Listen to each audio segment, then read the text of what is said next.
Habari ya saizi, leo nimewaita ofisini kwangu hapa baada ya taarifa na tamko la OCD wa Chunya mkoani Mbeya akiagiza vituo vya mafuta wilayani hapo wasiwauzie bajaji na bodaboda mafuta zaidi ya lita 2. Sasa hii ni taarifa ambayo imetoka kutoka kwa msemaji mkuu wa Jeshi la Polisi. Taarifa kwa umma.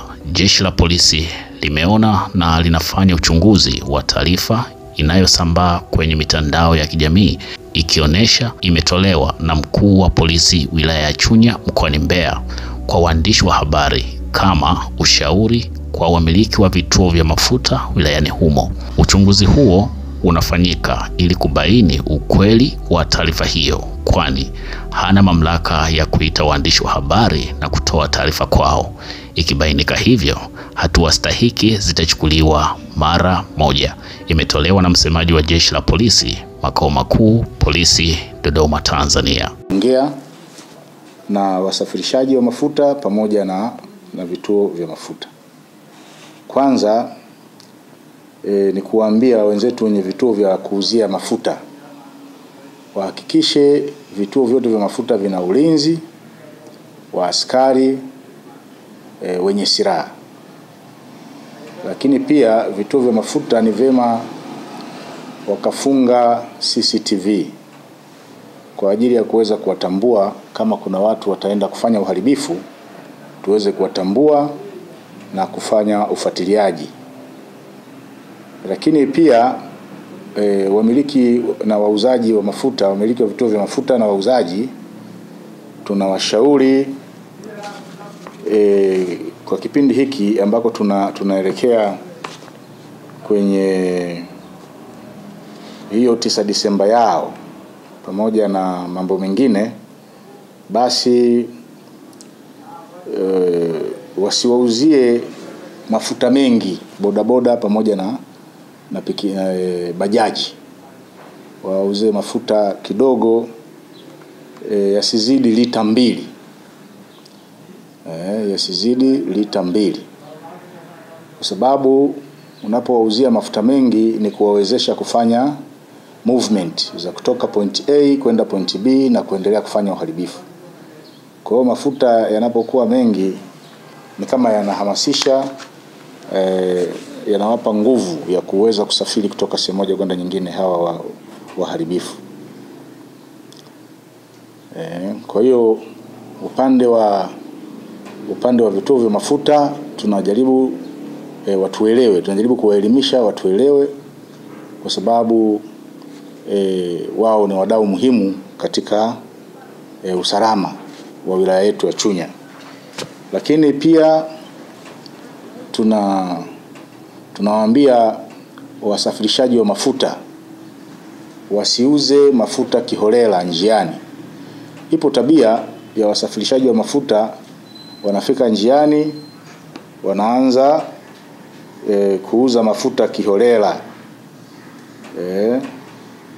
Na sisi tumejiimarisha kufanya doria katika maeneo hayo kwenye vituo vya mafuta pamoja na kufuatilia magari ambayo yanasafirisha mafuta. Endapo tutamkuta mtu amebeba mafuta, amepaki njiani, anauza mafuta kiholela, wale wanaouza kwenye vidumu au kwenye vikopo vya lita 1, lita 2, hatutasita kuwachukulia hatua kwa mujibu wa sheria. Kwa sababu watu wanaonunua mafuta kiholela kwenye vidumu, kwenye vichupa vidogo, hao ndio wanachukua hayo mafuta, wanaenda kuharibu miundombinu na kuchoma majengo ya watu pamoja na majengo mengine ya serikali. Kwa hiyo sisi hatutakubali kuona hali kama hiyo inaendelea. Kwa hiyo tumeona tuchukue wasaa huu kuwapa elimu kwamba waweze kufata hayo ambayo tunawaelimisha. Lakini pia tumeongea na bodaboda, nao tumewaelimisha kuwa makini na watu ambao wanawabeba, kwa sababu hawa wanasafiri kwa kutumia bodaboda, na bodaboda wetu tumeshawaelimisha waweze kutusaidia kuwatambua hawa watu, hasa pale wanapokuja na kuwahamasisha wabebe kuwapeleka pointi nyingine, waweze kutuambia ni wakina nani na wapo wapi, ili tuweze kuwakamata na kuwashughulikia. Bodaboda pia tumewaeleza kwenye kikao chetu, tumewaeleza wavae reflectors. Zile reflectors ziwe na namba ya vijiwe. Kwa hiyo wajisajili kwenye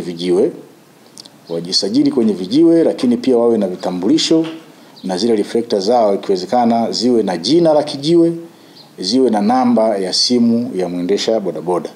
Hii itatusaidia kuwatambua bodaboda wa hapa kwetu. Lakini kama atakuja mgeni, bodaboda mgeni, basi aweze kutambulika mapema.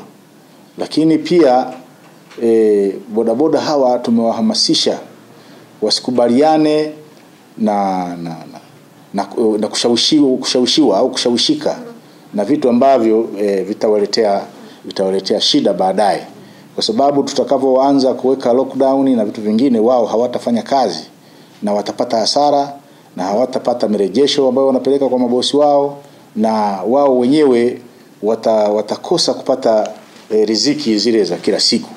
Kwa hiyo tumewaelimisha bodaboda, kwa kweli wameelewa, tunafurahi kwa sababu wameelewa na wameahidi kutoa ushirikiano wa hali ya juu sana. Lakini pia katika kuimarisha ulinzi katika wilaya yetu ya Chunya, tumeshafanya vikao na watendaji wa kata pamoja na vijiji katika tarafa ya Kiwanja, na baadaye tutaendelea tarafa ya Kipembawe ili kuimarisha uimarishaji wa daftari la mkazi.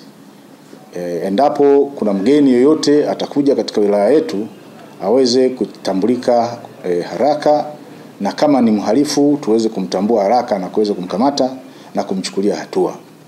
Mgeni yoyote atakayekuja anapaswa kuripoti kwa barozi. Anatakiwa kuripoti kwa barozi wa nyumba 10 katika eneo ambalo amefikia. Na asipofanya hivyo, tukipata taarifa zake, basi tutamkamata na tutamfikisha kwenye vyombo vya sheria ili aweze kuchukuliwa hatua. Kwa hiyo sisi tunawaasa vijana wote wa wilaya ya Chunya waendelee na shughuli zao kama kawaida, wasijitokeze hata kidogo kujaribu kuandamana hiyo tarehe 9, kwa sababu maandamano hayo hayana kibali cha serikali, na hivyo kufanya hivyo ni kuvunja sheria. Na sisi tunawaasa watu wenye mapenzi mema watoe taarifa mara moja kwetu au kwa kiongozi wetu wa serikali juu ya ujio au juu ya uwepo wa watu wanaopanga njama za kufanya maandamano haramu siku ya tarehe 9 Disemba. Baada ya kusema hayo, napenda niwashukuru sana ndugu waandishi wa habari, na kuwakaribisha tena katika ofisi yangu ya mkuu wa polisi wilaya ya Chunya. Karibuni sana. Naitwa Nestori Mwita John, Senior Superintendent of Police, mkuu wa polisi wilaya ya Chunya.